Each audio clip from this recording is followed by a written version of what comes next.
সহ রামচন্দ্রপুরের তরুণী জনতা থেকে আজ আমরা জাতিসংঘকে জানাতে চাই, অনতিবিলম্বে ইসরায়েলের আক্রমণ বন্ধ করো। নেতানিয়াহুকে ফাঁসি দাও, নেতানিয়াহুকে ফাঁসি দাও। আমাদের এই মুহূর্তে করণীয় কি? আমরা এই মুহূর্তে তিনটি কাজ করতে পারি। এক, বেশি বেশি ফিলিস্তিনের জন্য আল্লাহর কাছে দোয়া করব। দুই, তাদের জন্য আর্থিক সহযোগিতা প্রেরণ করব। তিন, ইসরায়েলি পণ্য চূড়ান্তভাবে কাটা হত্যা করো, বয়কট করো, করতে হবে। এই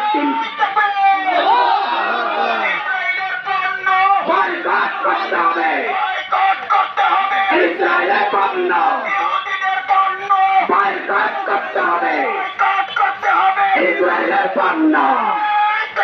আল্লাহু আকবার। আবার যে কোনো সময় যদি আমাদের দল ডাক দেয়, আমাদের সংগঠন আমাদেরকে ডাক দেয়, প্রতিবাদে আমরা ইনশাল্লাহ নেমে আসবো। আসবো তো? আমরা ফিলিস্তিন মসজিদের পক্ষে আছি তো? বিশ্বের মুসলমান ফিলিস্তিনের অসহায় মুসলমানদের পক্ষে আছি তো? নাসরুম মিনাল্লাহ ওয়া ফাতহুন করিম।